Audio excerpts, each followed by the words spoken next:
Love this podcast? Support it and sponsor today. Simply head to ozcastnetwork.com for details.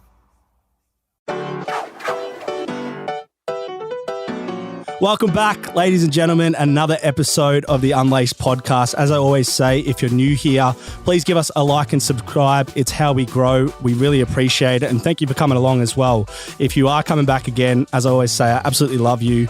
You guys are the heartbeat of the podcast. We had a massive episode last week with Shepmates. I don't know what they're doing right, but I'm here talking for 1 hour and these guys do nothing for 30 seconds and they've gone viral. So they've made me rethink my whole life. But two of the absolute funny guys, absolute legends of content creation, and they've got big plans as well. So go back and check that episode out because that's something that we love to see. These guys literally are the definition of anything is possible. Now, the person I've got on today, I tell you what, he's a bit like an Andrew McLeod type figure on his day, darting off half back, tearing up the MCG grass, the agility. Only one child, you can't even train for it. Yeah, pretty much is what I'm saying. But he has the gift of turning on a 5-cent coin, and I absolutely love him to death. And his name's Isaac Quaynor, bro. So welcome to the podcast. No, thank you. I got some big shoes to fill from the Shepmates last week. So yeah, pleasure to be here. No doubt. Apparently, you love your shoes too, by the way. Yeah, I do love my kicks. Jordan 4s. Jordan 4s. I see you wearing them as well. Yeah, that's the first thing you said to me. Yeah, come on now. I'm always all over it. Oh, bro. Well, how's life anyway, man? How's the off season been? Or are you coming back into starting a preseason now? I guess really. Yeah, it's been good, man. I've loved it. I had a good trip away in Europe for about 4 weeks with a few of the boys. Oh. So that was good fun. Yeah, man, we just got to experience a whole bunch of culture, whole bunch of different countries. And yeah, it was super dope. I want to talk about that because have you done much traveling before? Because I feel like since you got drafted, you don't really get the opportunity to do so much. We've only got we're pretty lucky, but we've got a pretty short window in regards to when we can travel. And we've obviously had COVID the last couple of years. So I've kind of missed the boat. And even before that, I wasn't a massive traveler. So I've been to Bali and I've been to Ghana where my dad's from. But other than that, no. So this is like my first proper experience. So where did you go? Because you did Europe. You did like a proper Europe trip. Yeah, I felt. We did I feel like it's the Big Five. The Big Five. Actually, maybe other than Greece. We missed Greece, which was, okay. I'm going to keep that for a separate time because I need to do that properly. But yeah, we did Italy. We did London.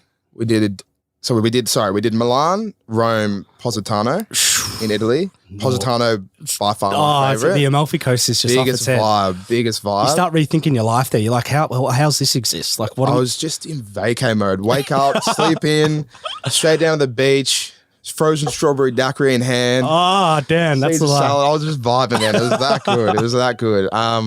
And then where to go from there? Went to Barcelona, and then we went to Paris, Amsterdam, and finished in London. Fuck, dude. It was dope. Because you went with a few of your teammates, didn't you? Yeah. What did you, because I think like for me, when I travel, I'm like, traveling does something for the soul. Oh, like, 100%. I don't know, whether you've got issues going on or you just want to you just learn stuff. You grow as a person. Did you find anything like that for you? 100%. Well, it was good to go with that group because we're a pretty tight group already, but you get that much tighter, obviously, when you're traveling with people and you're there 24 hours a day together. So we had no headbutting, no nothing. So I think that was the first thing I realized was that we got a really good group of mates, in that little group right there. And man, I love experiencing different cultures. I'm obviously my dad's from Ghana, so I'm already a little bit different. So I just loved going to different cultures, learning different languages. Yeah. I didn't pick up much of any language, but what do you like? I love the Spanish language and Spanish women for that matter.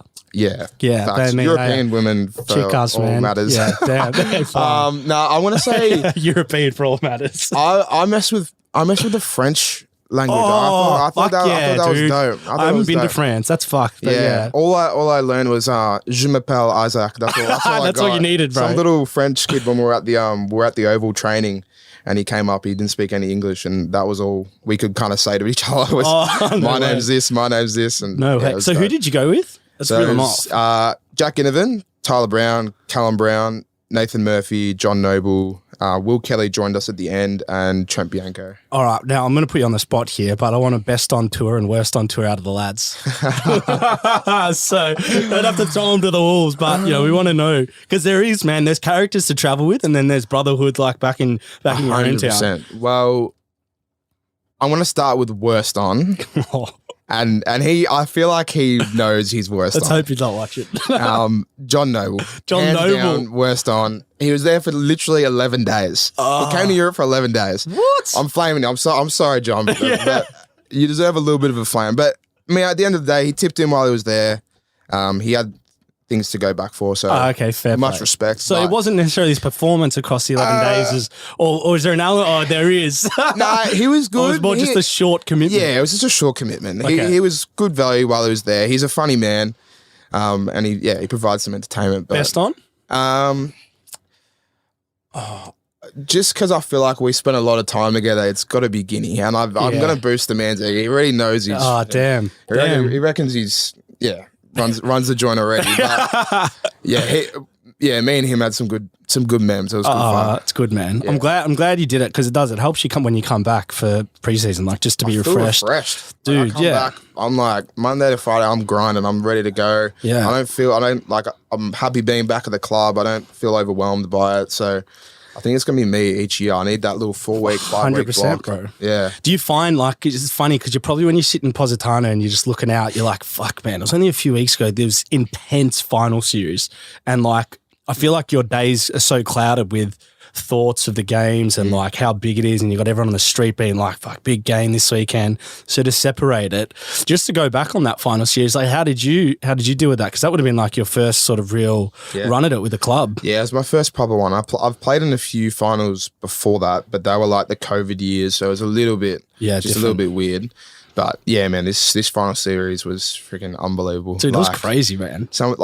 This is probably a bit like for football wise. That was the most enjoyable year I've ever played. Was it actually? Because everyone from the outside was like, we love watching Collingwood, we love the vibe, but I actually felt like that as a player too. I think it started internally and then kind of bled out. So we enjoyed it so much, and then everyone else enjoyed it. It was kind of like started from us, and then it kind of grew. And I know Geordie spoke about how important Fly's been for us. Yeah, dude. I mean, he's been steering the ship, and he's a big reason as to why we perform so well. Yeah. But yeah, the final series was crazy, man. Like to play in front of 90,000 people.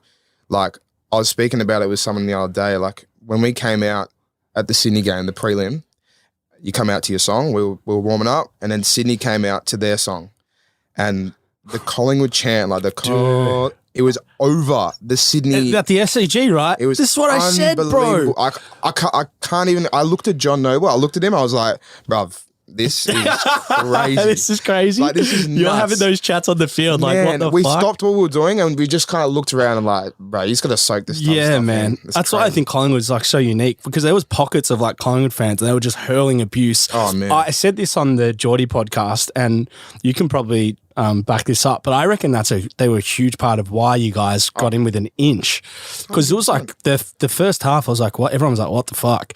Like, is it even possible for you guys to come back? And then it was like, that these guys can win, like literally. Well, that's what we did all year. I mean, we always found a way to just crawl back. We never we're like that, cliche, never give up. But that was literally us. As soon as we had a little challenge in front of us, a few goal deficit, we were like, nah, fuck that, we're coming back. And do you reckon it helps because like some of you guys are so young, you guys are like a bit of a fearless streak as well? 100%. And I think the older boys are aware of that, and we kind of both feed off each other. Like to have people like Pendles and Steels and the Howies and stuff like that, and then to pair it with like the Bows, the Guineas, even myself and a few of the Nick, like so many of the younger boys. I feel like it just works really well. I don't know. Yeah, I spoke to Dane Swan about it ages ago, and he's just like, man, it fucking ticks me off that everyone likes Collingwood now. He's like, I want everyone to go back to hating them. But like everyone actually does like you guys. It's fucking weird. It's like we were like the underdogs all year, so I feel like you just got to vibe with it. And everyone loves an underdog, I feel like, in sports. So yeah, I feel like that was us this year. We just found a way to just keep getting dubs. Yeah, bro. Well, we're going to go into your footy story a bit more, but we met actually, I think the first time we met was at the Copeland, yeah? Yeah, and I come over, I think it might have been Ben or you. Yeah. I came over to tell you why I needed to introduce myself, because it's getting ridiculous, bro. Like, I'm not saying people are coming up to me, but because every time like I'm out with Geordie or like one of the players, and like like, it's uncomfortable, like some of the people that come in and like throwing stuff like at him. And so I just try and break the ice. I'm like when they go like looking at me like, do you play footy? I'm like, yeah, I'm Isaac Quaynor. Yeah, hey, I say, bro, they absolutely. There hasn't been one that goes, really. There was one guy at one of my friend's son's christening all night. Like he was a bit drunk.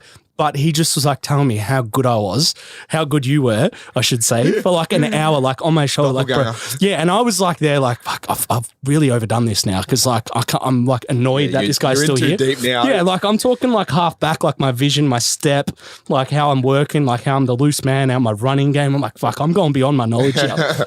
I can't keep up. But there's actually a funny story, and I think you'll like this, but there's a photo of me in a cafe in St Kilda. They think I'm Leon Davis. And I'm like I see the Leon Davis. I feel like I see the Leon Davis more than I see myself. Yeah, probably. That's probably biased. But the thing for me was that like Leon Davis played in like 2001. I know. 2002. Like you were just born when he was playing. Do you know what I mean? Yeah. I'm in a cafe, bro. Me, Geordie, and this guy. Like, what's up? What, are you on the wall? They took a Polaroid. They've got all famous people on the wall, and they put me there. And I was like, yeah, I'm like a Collingwood mentor. I don't know. I say, shout out Leon Davis, bro. He's the best bloke ever, by the way. But man, it's pretty. You've had a pretty crazy year, I think, and I think like when people talk about your story, what's interesting for me is your background, like and where you grew up, and your sort of, I guess, connection to Africa through your dad. Your mum's Australian, right? Yep. And you've got how many brothers? 5 brothers, 1 sister. Damn.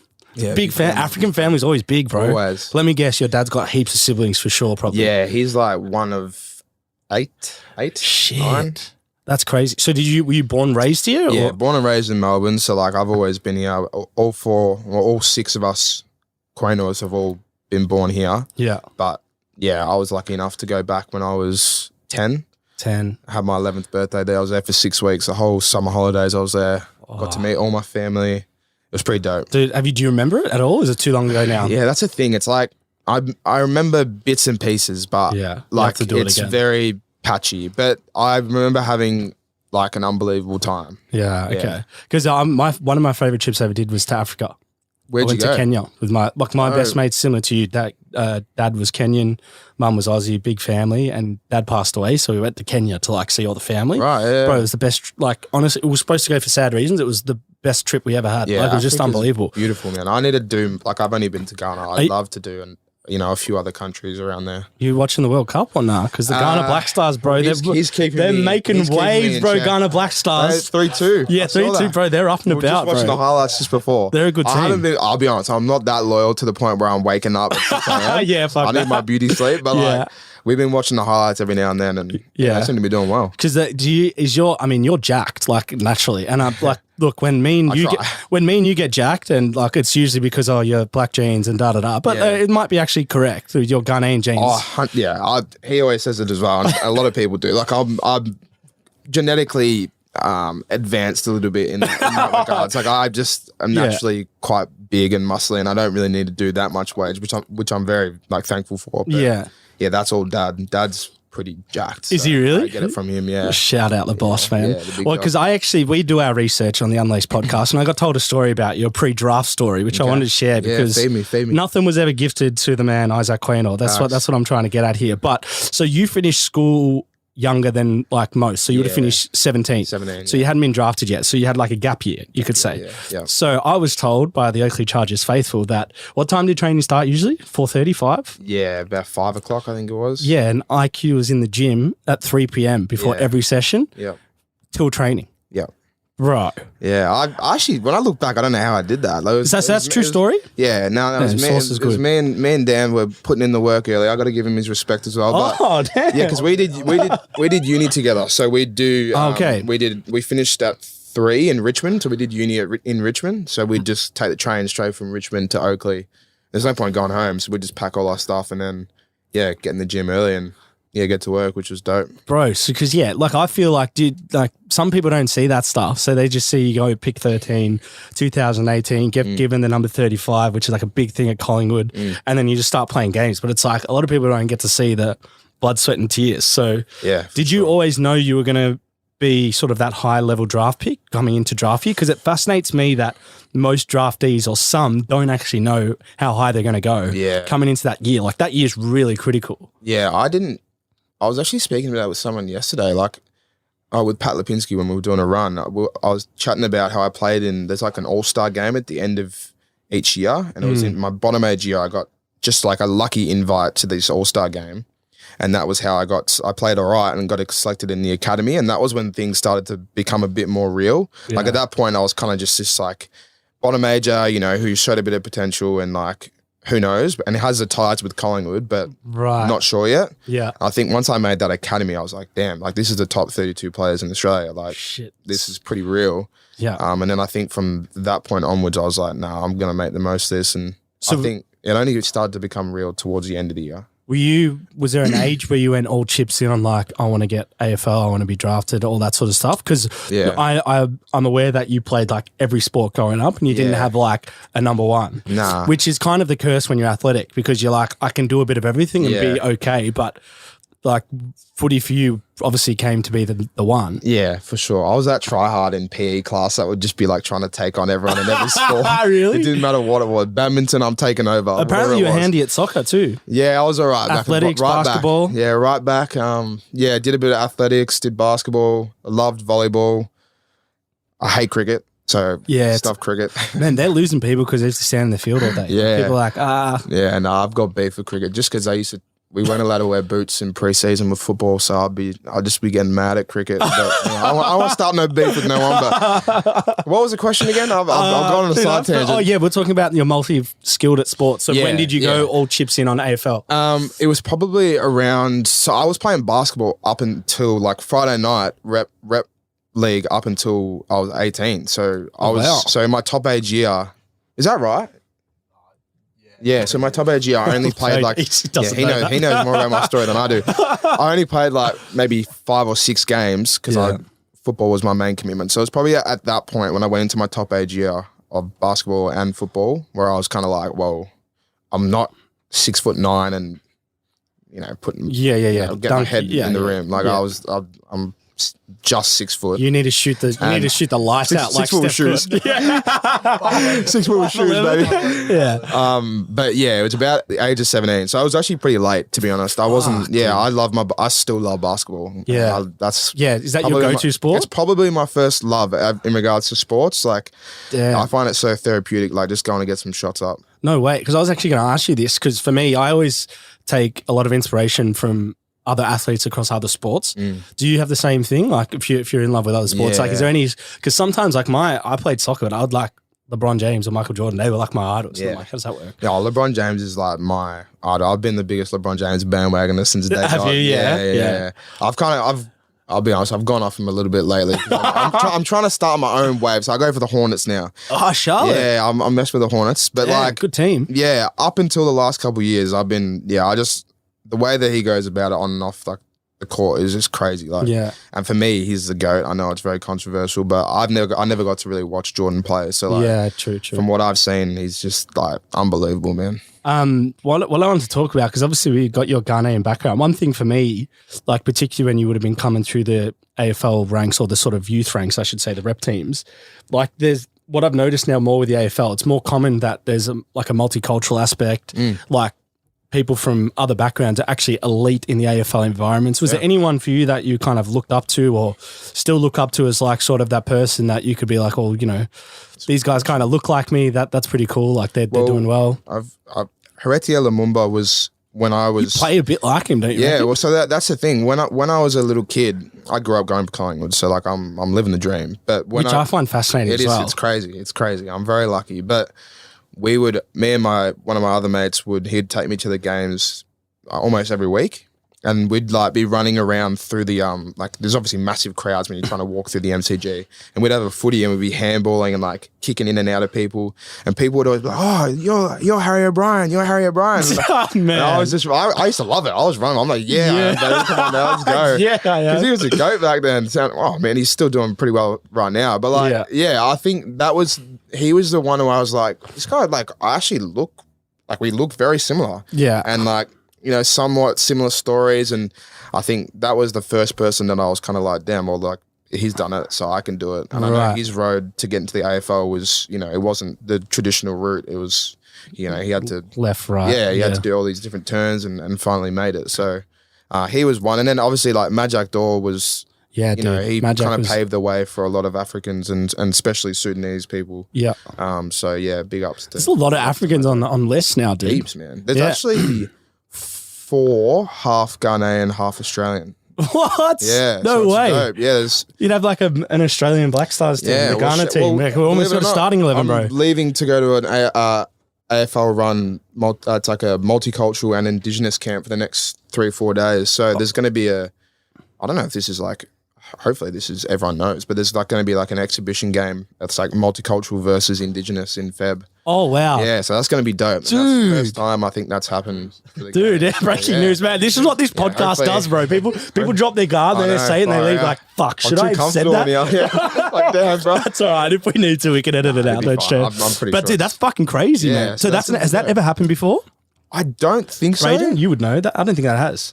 Yeah, I don't think so. So that's going to be dope. I'm curious to see how we're going to go because the Indigenous boys are freaks. Bro, so. Yeah, dude. But I mean, we'll hold our own, and we got that chemistry, we got that culture. So yeah, I'm really excited for that. That's going to be dope. Yeah, well, let's go into because I want to talk about when life changed. Because for me, I find it fascinating. I've heard you speak about it before that you're always a Collingwood fan. So the chances, I mean, it's like what 1 in 20, 22 chance to go to the club that you barracked for. But can you take me through the moment when you got picked up, you got the blue tick, all the followers are coming in, you get the phone call from Eddie Maguire, and you're like, whoa, what the fuck is going on here, bro?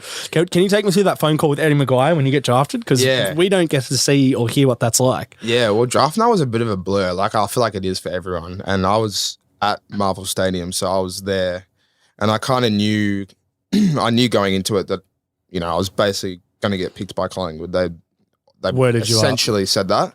And so I was... Was there anyone else you could have gone to that was Yeah, so Adelaide was interested, and they had pick 8, so that was going to be like a bit of a... Yeah, they would have thrown a bit of a spanner in the works, but they didn't end up picking me. And then GWS. Okay. So I would have gone to GWS. Okay. If it wasn't for Collingwood matching the bid. So like... Yeah, that was dope. I remember when I heard GWS and then they said like Collingwood has matched the bid. So I knew straight away, I was like, damn, this is it. And then, holy shit. Like, it was like, you know, when you watch like the NBA draft, and I was like, this is kind of like a Fugazi version of that. Like it's like the poor man's version. Yeah, like a home brand, Aldi version. So like, yeah, it was dope, man. I forget who I was up on stage with. I don't know, but was it Collingwood? Collingwood. It was someone. I don't know. You should remember that, though, shouldn't you? It's a long time, bro. It's a blur, literally. And then you go into all your media stuff. And believe it or not, I actually, me and Riley Collier Dawkins, who was one of my teammates who was at Richmond, we actually applied. He had that plug in the AFLPA. So we actually applied for the blue tick before the draft. Like before the draft. Shit, applied for blue ticks, like, so we had a connection to the guy who was like, oh, well, obviously you're going to get picked up. Like, so just send me through like your driver's license and I'll do it all for you. Damn. So like, I kid you not, like the second I got drafted, I looked at my phone. I've got the blue tick already. Oh, wow. And like thousands of followers are coming in. Like obviously when you come to Collingwood, it's crazy. Bro. I went from like 3,000 to maybe like 10K just like straight away. And then I'm walking out, I've done all my media, and then Eddie calls me and I'm like, bruh. And then dad, like, dad's not like that culture. Like he's from Ghana, bro. He's not like about that. But he's like, is that Eddie? Is that Eddie? And I'm like, dad loves Eddie. I don't know why. Did you know he was going to call you? Well, no, I didn't know. But I was like, I've heard that that's what he does. Yeah. And Eddie loves it. So yeah, that was a really special call, and he was just welcoming me to the club, and that was pretty surreal, to be honest. Yeah, I can imagine, bro. That's like, for me, that's like when you've made it, like Eddie Maguire's on the line. Yeah, I got Eddie's number. Was there any like little dimes he left you in that call, or was it just more like a welcome to the club? No, it was more just like a welcome to the club. You know, like I've heard about you, and we're really excited to see what you can do, and this and that. So. That's cool, bro. Yeah, it was dope. I'm always fascinated to know because I can sort of relate to it a bit, but how big was the jump in standards from obviously Chargers and you're doing well there into like Collingwood year one?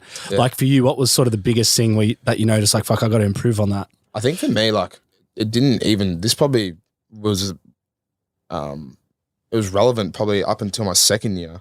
Was that like, because I was a Collingwood fan, I found it hard to transition from being a fan to like player, like Pendles is now my teammate. Like he's my mate. Like it's Dude, like I didn't even think of that. Still side bottom and shit. Like they won premierships. That's what I'm saying. Like I grew up like watching these guys. Like Pendles, this is well documented. Pendles was my background when I went in the year before. He was like the photo of Pendles was my background, bro. Dude, so what like, did Pendles say to that one? He probably he's the kind of guy that would just lay into you. I feel he let me slide, but I'm sure it'll get brought up at some point. But. I love the club before even getting drafted there. So that was like the hardest thing. Like the training stuff, I've always like I can adapt to that stuff. Like that's not really a problem for me. It was more, and like I was pretty strong already. I was pretty fit. Like I didn't really, and they ease you into it. So that wasn't the hardest part. It was definitely like just being like fuck, like even fucking Geordie. Like I would be like, bro, Geordie, and then like. That dude barely spoke to me till like my third year. Let's just put that. Really? Bro, I'm off him for that. I'm off him for that. But like even things like that, I think that was like, that was the hardest part. Is like, just like making an adjustment from fan to like, they're my boy. Dude, that was not the answer I was expecting for you because I never even thought of it from that perspective. I feel like not many people, and not everyone experiences that because exactly. Well, firstly, not everyone's like a massive Collingwood, like AFL fan, and then obviously not a fan of the team that they get drafted to. So it's kind of a bit So unique. what clicked for that to be like, this is just getting used to it, coming through the door every day? Yeah, I think just like having conversations and like, when they let their guard down a little bit and you're having like deeper conversations and just like, hey, how you going and stuff like that. Yeah. And I think that especially that's what I really enjoyed the hub is that I got to like, were you living with your boys? Yeah, so like true. I got a lot closer to everyone throughout that period and now like, there's some of my, my best mates play at the club. So absolutely. It's pretty dope. I think your first year you played 3 or 4 games, and sort of year 2 onwards, it's like every game you're sort of in that starting 22 when healthy. And what did you attest your consistency and regularity in that 22 to? Good question. Well, I think looking back on my first year, I was hell frustrated because I wasn't playing early on, and like you compare yourself to all the other boys who were drafted just around you, like around your pick. Like, fuck, he's playing, like he's having 30 disposals. I'm freaking playing the VFL having 12. Like, bro, what am I doing wrong? And I think that was like a bit of a learning curve for me. That like I had to really just tip in and like believe that this was my process and this was how it was meant to be for me. And it's I think a good perspective to have it. Yeah, well, I think early on I was pissed off, and then I kind of was like, well, fuck it, I'm here now. I may as well just like make the most of it. And then obviously got my opportunity. I think it was like round 18 against Hawthorn, I think. And then basically since then, since I've been healthy, I haven't really looked back. No shit. I'm very fortunate. Do you know what? I think a lot of people and fans out there don't realize that a lot of your pride's on the line when you're not getting picked. So like for some athletes, that's why I said that perspective is really impressive because you can get emotional with that stuff. Not necessarily like crying and shit, but you like take it personal. You get real angry and stuff. And I've seen plenty of boys. Get pretty angry. You can see, as soon as people like walk out of that selection room, there's a whole variety of emotions because people are happy, they're playing their first game, and then people are getting dropped, and then you know what I'm saying? So it's, that's just the highs and lows of footy. What's the sort of role of the coach or captain in that? Is there a role where they're trying to sort of keep everyone sort of on that same level and frequency, or do they just kind of let people have their moment, free up, and then come back in tomorrow and just kind of reassure them that you keep working? I think Fly always talks about selection integrity. So he's always like, if you're doing the things right that you should be doing, then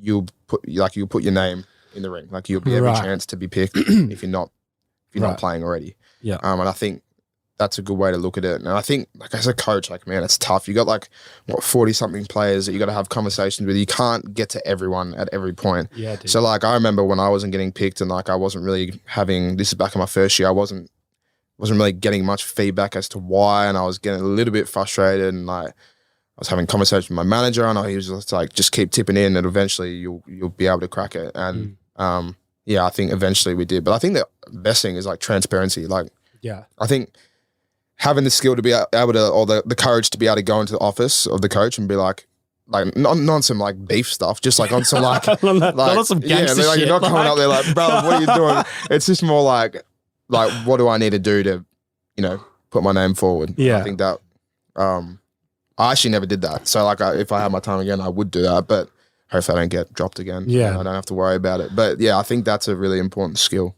How do you and we kind of spoke about this before we jumped on, but I just want to go through it because playing for Collingwood's like as big as it gets, almost in a sporting sense in the country in regards to the eyes on you, the expectations, the love, the hate.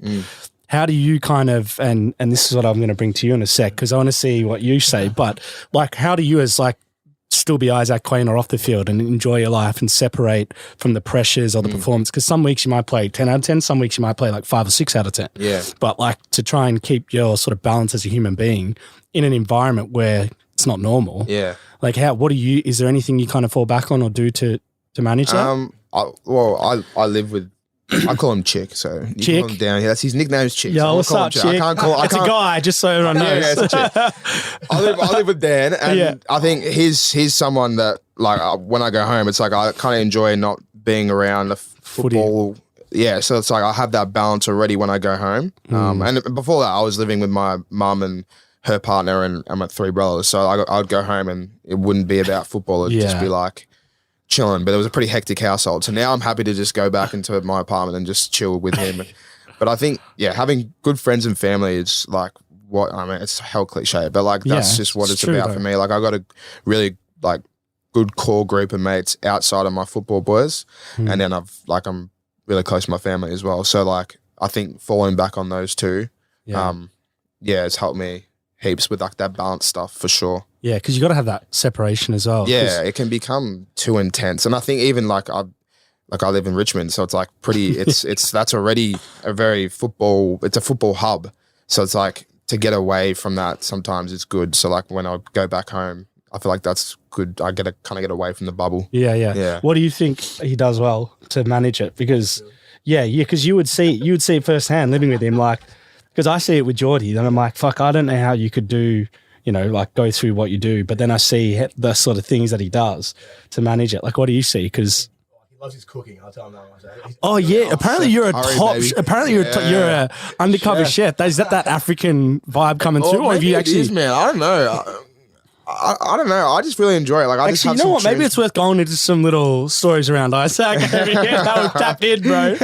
No, but apparently, you're a great cook. Apparently, you're a coffee connoisseur. Yeah, I love my coffee. So much so that you've moved away from necessarily going to cafes. Not to say you don't, but you've bought a high-end machine for your home. Yeah, I did. Yeah. I had a bit of a plug at JB Hi-Fi, so he was able to get me a bit of money off. But I got myself apparently you're real neat as well. You like fold your clothes, clean up. Yeah. I was speaking about last night. The communal area needs to be clean. he can have his room as messy as he wants it. I don't give a shit about his room, but if the main area ain't clean, we have a problem. Bro, I don't know if that's necessarily an Isaac thing or an African thing, because my mate who's Kenyan, the one I was telling you about, his dad, bro, if one little plate was not clean or done in the dishes, and I'm talking like 30 seconds, it sat there. Yeah. All hell would break loose, bro. I got roasted the other day. I had a nap and then came back home. Nah, bro. Oh, yeah. This guy's stuff was sitting there for 24 hours. He didn't do it. He needs to get roasted. He needs to be kept accountable. Oh, man. Let's go back into the footy, because when you play, because you play what, mainly halfback now? Yeah. You play anywhere else? That's your sort of go-to? That's it, really. Is there what's sort of like the clear instructions that you get before you go into games? Because I feel like AFL is very set and play your role. Like in soccer, it's like, bro, it's not so much that. It's like win your battles, but at the same time, you have the freedom to be yourself and be a bit more creative. In football, I feel like it's not stick to your role and you'll help your team win. Yeah. I feel like, especially like this year, it became a lot more open. Like there's a lot more free reign to kind of play your own game. And like I'm naturally a defender. Like I was a defender playing soccer. I'm a defender playing basketball. So like that's just my natural ability. Whereas like, you got players like, John Noble or Nick who are like unbelievable attackers. So we kind of complement each other quite well because like I mean, I don't get as many touches. I don't get all the goals, but those guys do what they do and they do it unbelievably. Like we've seen what Nick did this year. Yeah, but your touches stand out to me because you balk about 8 plays, then you kick it. So it's like your one's worth 4. Well, that's what I'm like. I need to bring that out more this year. That's what I'm next year I should say. That's my plan. I need to try and take the game on a little bit more. I've been working on my speed, working on my power. So I feel like that's the next evolution. But yeah, my role is usually depending on who we're playing on potentially the number 1 small forward. Right. And then trying to like nullify their game and then try and, expose them on the other side. Because you know what people say about you, and probably not in a detrimental way or anything, but people say you're like really nice. And I think they mean like off the field, like he's a nice guy. Yeah. Which kind of bothers me a bit because I'm like, bro, yeah, you can be nice, but you can't be a nice guy and play every week for Collingwood. Do you know what I mean? Nah. So do you hear that? Does that shit bother you? Nah, I get that because I think I'm nice, but I'm someone that like I almost need someone to like do something to me or say something, and then it's For the smoke. switch Like to then be we're flipped. on. Like I remember in the Sydney game, I had like Papley, Mills, and a few of the other boys. Like I love it. Like shit talking's great. It's part of the game. So like they were like talking and bumping, and I was like, oh yeah, this is just working towards like this is exactly what I want. And then when I play angry, that's when I play my best football. And I think that Sydney game was one of my best games for the year because I was just like, I just wanted to smoke with everyone. Like everyone was just getting, dude, yeah. Yeah. 100%. And I'm as you said, like I'm lucky genetically, like I'm pretty big, so I can take people on, I can try and hurt people. So yeah, I think that's the next evolution is being able to like, I need someone to like slap me in the face or something before I will run out, get me angry. Did you know get this guy in the rooms. He pisses me off that much. He'll just say something. Had a nap, didn't clean. Yeah. But because you know what? You're one of my favourite players in the league. You'll hate me saying this, the way you play the game, the darting off the half back because you're black. Shout out. That's minor feature, but major. But also another guy that I love, because it's for stuff that like you can control. And I think you'll appreciate this because obviously when you kick the ball, you're sort of the skill sets like handballing, reading the game. Some of that's like sort of gifts and talents and that stuff you've worked on. But like you get some that are like non-negotiables, which is like a choice. And doesn't matter how good you are at footy if you don't select those non-negotiables and like deliver them. And that's why I love Braden Maynard as well because right, he reminds me like Russell Westbrook in the sense of like they play 110% every game. And I feel like one of my greatest moments as an AFL fan was when that Buddy like on the wing because it was like, is Braden going to go to Buddy? Is it going? And then bang, he's over the thing, and I'm there like, I'm ready to go around. Like, who else is here? Like, do you know what I mean? Like, it was that much of a ripple effect. I feel like that would help with you because like Braden's always in like, he's the guy that's trying to sort of play that antagonist and start shit. Yeah, he's like a freaking security guard out there. Like, I feel like I can conquer the world when Brady's next to me. Security guard. I love playing with him. He'd be one of my first pick teammates every week, like no doubt. And I think that'd be echoed by a lot of the other boys. But I just the way that he goes about it is crazy. Like he is that. He's just angry and like he's the nicest guy off the field, like the biggest softy. And then as soon as you get on the field, he's just like because you wouldn't think that, right? Like his haircut, his physique. Yeah, like don't get me wrong, he looks pretty scary, but he's a nice the nicest dude ever. So like.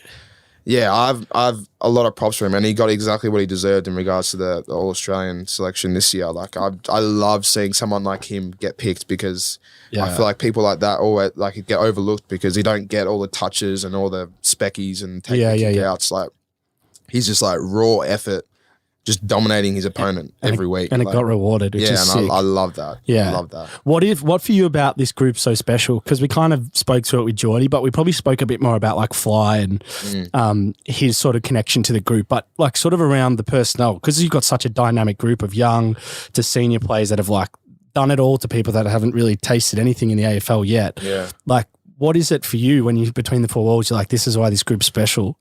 I think one thing that, when I look back on other years is that like this group is really everyone's accepted for exactly who they are. There's like no judgment type. Yeah. Like, I feel like I literally go into there and I can be 100% Isaac. Like I don't have to like, whereas maybe in other years, and maybe because I was a bit younger, like I'm 22 now, so maybe a little bit older, but I just feel like I can go in there and just like be me. And I think that's what, I feel like when you're in an environment where you can be 100% you get the best out of yourself. Yeah. And like it ripples down from Pendle. Like Pendles is at the top of the top, like obviously. Yeah. And I think when you see him like having a joke and being Pendles. Yeah. And then, but when we get in the track, it's like, let's go. Like let's get the best out of each other, and we're all pushing each other. I think that's what creates that environment where we all just want to win, get better. Does he always come back with the first to 4 year players, like in that week? Yeah, I think every year I've been there. He has. Yeah. Are you out of that bracket now? Or are you on the top end? Yeah, I'm out of that bracket. Oh damn! Yeah. Is that like you wear that on your chest around the club? It is a little bit. Well, yeah, because I'd be like, oh, how's those first 2 weeks been? Yeah, little bitch.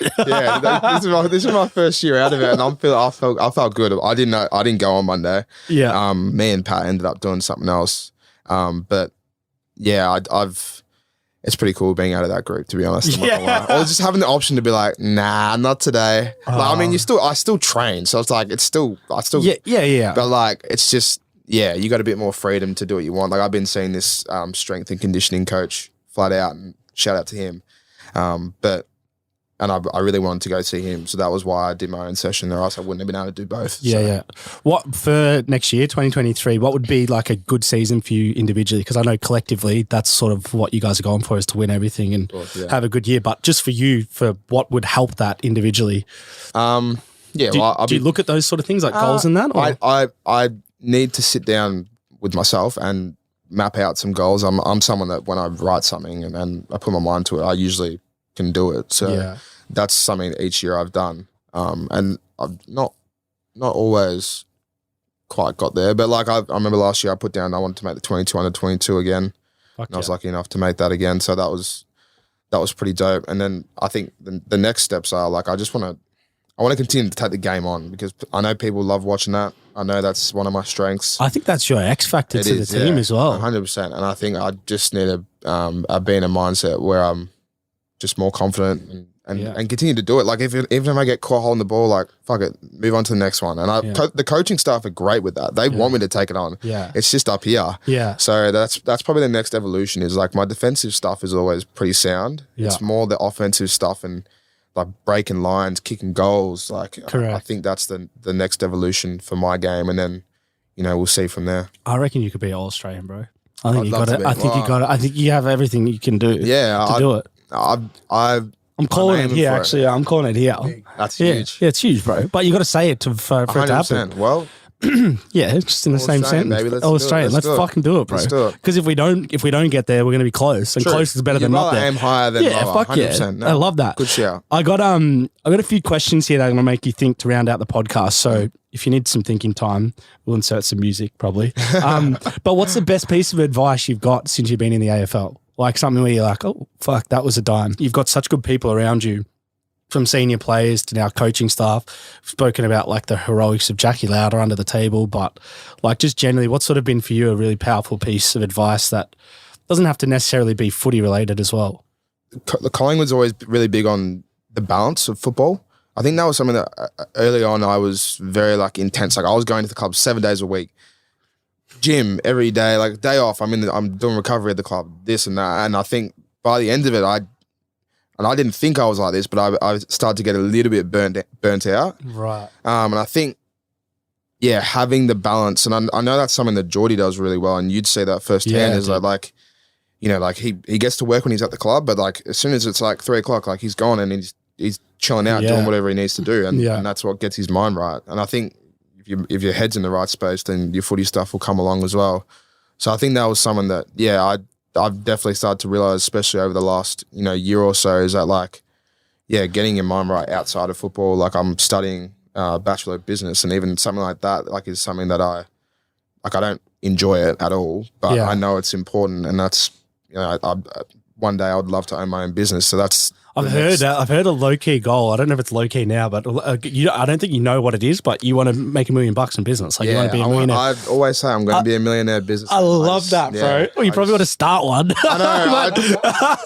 I was listening to a podcast. I was listening to a podcast, and he was like, the guy was saying, you're an idiot if you don't have a plan, but you have a goal. And he was literally saying like, to make $1 million as a businessman. I'm like, fuck, like, I probably need to start like making a plan or something. But I think that's good though, because at 22, when I was playing sport, I never thought, like, I thought fuck anything else. Yeah. Do you know what I mean? I think it's really shifted now, so I think it's really good. Like, 100%. And then there's people at the club that do it unreal, like Darcy Moore. He's always one that I always revert to. Like, he just like, he's talk about balance. Like he's a genius off the field, and he speaks so well, but he's a freak on the field. So it's like, having people like that, having conversations with him has even helped me as well. Definitely. Now, this one for me is going to be, I've been waiting to ask this since we got on the podcast, but who for you in the AFL is your hardest opponent? Like who, not necessarily like, who's just for you is the hardest one to match up with, like with your skill set? Is there anyone that stands out? Yeah. When I played on Eddie Betts. Oh, damn. he just pissed me off. Like, because he's so good and he's so smart. He just was very cheeky the way he'd duck out the back, and like, I don't know, like that. I think he had like 3 or 4 shots on goal in a half. So I was like, and like I'm a defender first, and like my pride was I was hurt, like I was really hurt. I hate letting my teammates down. So like, I think he'd be one for sure. And then I can't believe I always speak about it, but yeah. Toby Green did kick 5 goals in 3 quarters. That really burnt him bringing that up. And your boy just like he threw that in as like I can't stand but that was that more just like a one-off, like versus that he gives you a headache. Like Eddie Betts generally seemed to be like that was like thinking power. Yeah, like, it was thinking like power. You've always got to be. They're the hardest 100%. opponents, bro. When you're like, fuck, it's not about like I have to think every second of the game. Well, it's like when I play on Guinea at training. Like he's similar. Like really, like I'm faster than him. I'm fitter than him. I'm stronger than him.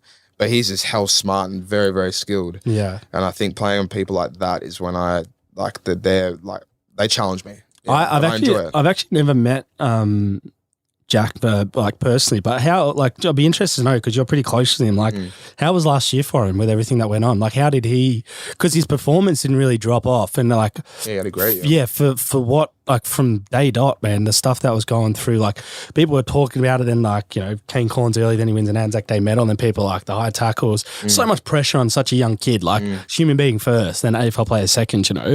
How from you, like, what were you sort of seeing that you're impressed with how he handled it all? Well, yeah, I think the whole year was a massive learning curve for him. And I think he's still learning. Like, he still does stuff. And I'm like, bruv, what are you doing? But I think he's come a long way. Like, I think he'd even say that as a person. Like, he's grown up a lot. And he's only 19. Like, he's hell young. That for me, I didn't see him as a 19-year-old. Yeah, he's grown up a lot in a short period of time. And I think, like, he's been hell vulnerable in the media and come out and said, like, this actually does affect me. Like, I remember having conversations with him and him saying, like, nah, I'm good. But you can kind of tell deep down that, like, no. Like, obviously, having, like, thousands of people saying shit about you is going to eventually get to you. So, correct. like, I think, the way he was able to be, like, more in tune with, like, what's going on internally and be able to express it. And I think Jackie was huge for him in that regards. That's like, awesome. And me and him got ourselves into a bit of trouble as well. And, Jackie was an important part of that, just speaking about it and getting it all out and then being able to move on. And, but obviously his football was unbelievable. He kicked 40 goals. Yeah, that's crazy for me because that's why I was like, that's a strong kid because like you usually see a dip in stuff, but it like didn't affect him at least on the footy field, which is the hardest thing. 100%, yeah. Now the final question, we ask it every week, so some of the listeners will know what's coming, but there's 3 things that I attest to successful athletes and also people in business that I think are, you need all 3, but I want you to pick one of the 3 that you attest your success to and where you've sort of got to today that resonates the most. So we've got resilience, drive, and ambition. Which one sort of hits home? If you didn't have that, there's no way you'd be wearing the number 3 playing every week for Collingwood. I'm going to say drive. Right. Yeah, don't get me wrong, all 3 are which we know, huge parts of it, and like I think for me, like I've just like it's like the most cliche quote again, but it's like hard work beats talent when talent fails to work hard. That's like always been my thing. Like I've never been the most skilled, I've never been the quickest, but I've just always dipped in. Like that's just how I've always been. Is there anything outside of footy that you've got the same sort of drive for at the moment, or is it really kind of just you just channeling your thoughts into footy and studying and doing some other stuff outside it to keep busy? That's a good question. Yeah, I mean, it's hard to find. It's hard to find like, something else. That's what I would say. Like, I have a drive to do my uni, but I don't really. To be honest. I love it. No cap. I'm struggling at the moment with the uni. I'm just like as in regards to my motivation, but I've actually found myself a little passion with cooking, to be honest, genuinely. Dude. Like I'm starting to vent, like I used to be hell basic and just like, like brown rice, some veggies and like a steak. But I'm now starting to like try and, get some recipes, this and that. And I'm just in my element. Dude. Inviting people over, come over for dinner, I'll cook for you. So You know what got me into that? Because my big thing with cooking now, and I don't cook by any means every night, but when I do, I use it as like, it's like meditation. Yeah, it's therapeutic. But the thing that got me into it was TikTok. Yeah, that's what I see. Because I watch cooking shows, but TikTok, bro, just makes you want to cook, and you get insight, and it's like, oh, fuck, that's not that hard. Exactly, it makes things look easy. Yeah, it's like, well, he got his little. I mean, this guy's the worst cook in history, but he got his little chicken recipe from TikTok, and it's actually not bad. Yeah, but like, there's some good stuff on TikTok. I agree, but I'm loving. Yeah, no, Petrarca's killing it, bro. He's like, his TikTok. Fuck, man, I sit there watching. I'm like, damn, I almost know what's coming. He loves putting garlic in. Like, it makes me hungry. Yeah, shout out. Go for dinner, brother. Where's my invite? Go pro, boy. Yeah, well, I heard you're the face of Yo Pro. That's for sure. I'm under him, second tier. Yeah, second tier. Oh man, I want to thank you for coming on the podcast. We wanted to have you on for a while. I love watching you go about your stuff. We've called it here, no pressure, but we want to see you strive for that All Australian, bro, because you got the ability, man. But yeah, that's right. I'll be there holding it too. But bro, thank you for coming on the podcast, man. Appreciate you. Appreciate it. Big love, bro. Done. Love this podcast? Support it and sponsor today. Simply head to AuscastNetwork.com for details.